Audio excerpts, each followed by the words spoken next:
It is Wednesday, which means it's time for our Player Spotlight, and this week we're looking at Zone 6 and number 17. Carnell Tate is one of the best wide receivers in the country, but he doesn't always get the spotlight he deserves. Today, we take a look at what allows him to be so dominant. Pass goes into the end zone. Caught. Touchdown. What a grab. Carnell Tate. He's a man of few words. No, I catch everything. When the ball's thrown my way, I make a play. Letting every ridiculous catch speak for itself. They go see me play ball and talk my trash with it. Number 4 draws the attention while 17 writes the highlights. You know, we got two guys who, you know, when it's one-on-one and you're looking both sides, you're like, I mean, I have full confidence that both these guys are going to go score a touchdown for us. So it's really tough, but we have a great receiver room here, and you know, these guys make some great plays for us. From the day he stepped on campus, there was no question Carnell Tate was the next in line of Zone 6 stars. Again, you know, first rounder and All-American, and you know, he's just a different style of player than Jeremiah, but just as dangerous and just as good.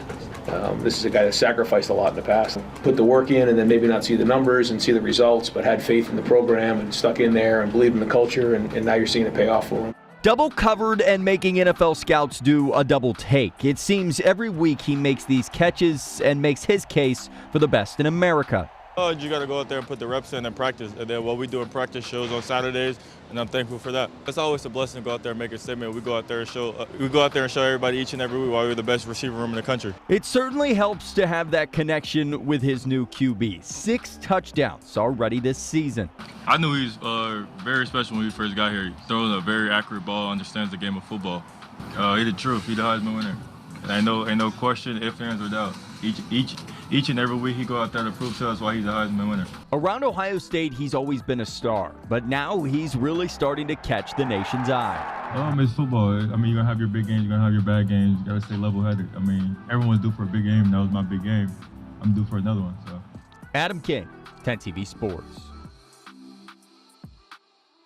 Ohio, it's time for football. And now, Buckeyes fans have the chance to become the comfiest fans in the shoe.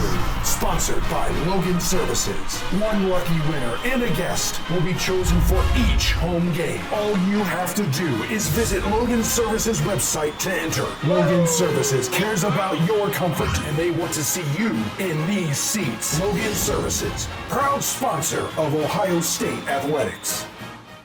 Joined by Carnell Tate. And Carnell, I don't know how to ask this, but how are you so good at catching a football? I mean, that catch, you'll see a lot of pictures of it, but it's just ridiculous. You got to go out there and put the reps in and practice. And then what we do in practice shows on Saturdays, and I'm thankful for that. For you out there, a chance to shine. Really, there are a lot of people that talk about Zone 6, but you are a leader in that room. How does it feel for you to make a statement on the field, too?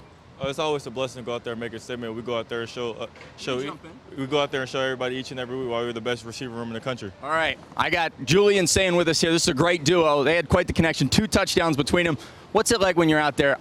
The throw seemed like you saying 17 is down there somewhere. Yeah, the first one, you know, he made the guy stop his feet and, you know, he put his hand on it. I was like, let's give him a chance, put it up high, and he made a great catch. And the second one, you know, he ran a great route and was able to keep it away from the defender. We know it was a great catch, but it was also the only place that neither defender could get it. It's like having him throw the ball. It's a blessing to have him throw the ball. Very catchable ball, very accurate, so you can't ask for any better than that.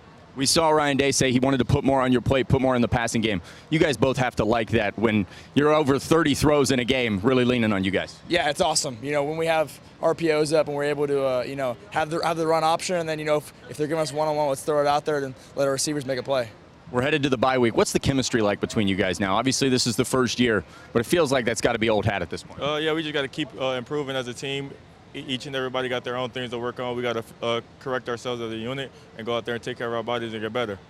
Well, it is time for this week's Player Spotlight, and we are looking at one Carnell Tate this week, a future NFL first-round pick, yes, but sometimes overshadowed on his own team. Yeah. And Tyvus, you were a safety, you were a defensive guy. I know you would hate to see Carnell Tate coming. What makes him so dominant on offense and allows him to be so a great receiver? First of all, Carnell Tate is a pro. I mean, the way, since he's come to Ohio State, the way he's carried himself from the first day he got into this building, he was a pro. I mean, the guy is everything that you asked for. He's a tall guy, great body control. That's what I really like about him. When he jumps up in the air, he does a great job of catching that ball and getting those feet in bounds. And not one, two. I mean, he's on the NFL level right now, so you have that going. But he also has that speed, which is very deceptive because at times I thought he ain't that fast. And then you see him just blow past people and catching bombs and things like that. So he has the total package. Great route running. There's really no weakness. The only thing I can say, if I wanted to be critical about Carnell Tate,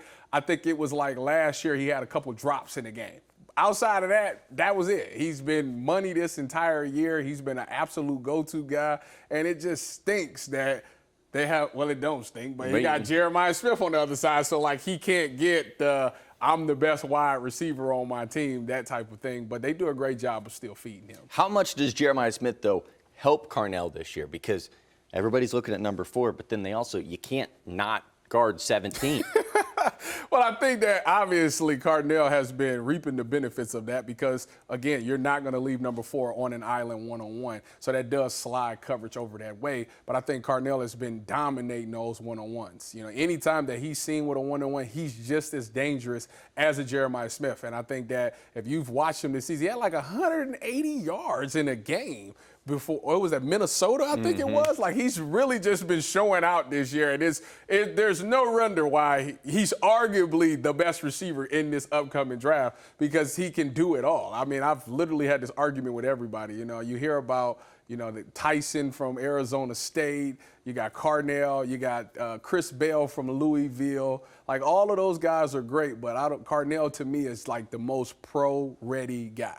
When you look at Zone 6, what is it that Brian Hartline does that allows them all to be so successful? Well, it starts with a mentality. I think everybody that you've seen come in there has that dog mentality where that ball is in the air, it's mine. And they all have that feeling that you cannot check me. Like, I dare you to leave me one-on-one. Every last one of them. You talk to please give me that one-on-one and I will make you pay. And they do a great job of doing that. But from the speed to the route running, I think that be the biggest difference from a guy who's got talent to a guy that's elite. Is the route running. When you go to the NFL, it's not the fast guy. Although people do fear speed, what really beats you is guys that run crisp routes because there's no margin for error. For a DB, if the guy is taking a long time to come out of his break, that means I can come out of my break and match it. But if he's quick and everything is 1-2 and my footstep is not good enough, he will beat me on that route every time. And then they all do a great job of catching the ball. Obviously, you think about guys like Marvin Harrison,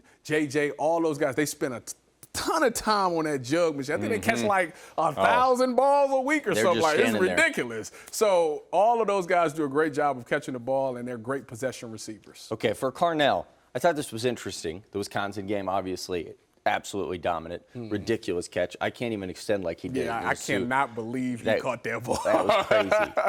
He's starting to get, it's not where it would be if he was wide receiver 1, but he's starting to get some Heisman talk. Oh! Yeah, I saw a couple people out there. I think if you scroll the odds down far enough, you can find Carnell Tate. Let's remove Jeremiah Smith. Let's say he's not on this team. Okay. Is Carnell Tate that Heisman caliber guy?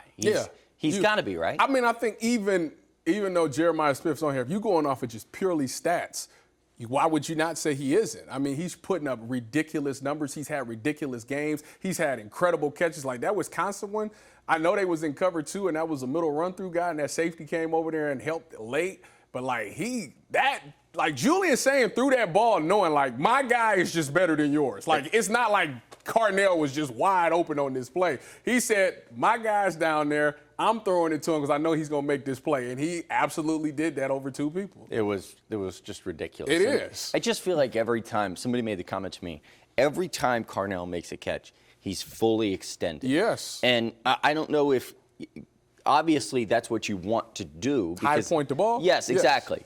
But that's not something you can teach, really. Like, that's just what allows him to be so. He's truly got, so they teach you to attack the football. He's taking that to heart. Yeah, if you're a DB, think about it. He's like, what, 6'2", 6'3"? Yeah. If you're checking him, and like I told you, the average size for a DB is probably 5'11", 6 foot, right? So that you're already at a height advantage. Then you got a guy that can leap up and high point the ball. Like, how are you going to stop that if you're a short corner? Like, you're not. So that's why you see him make those plays. And then again, the body control. He catches that ball, high points it, and finds a way to get 2 feet in. No matter what you do, you push him in the air, he's going out of bounds, he gets 2 feet down every time. It's incredible.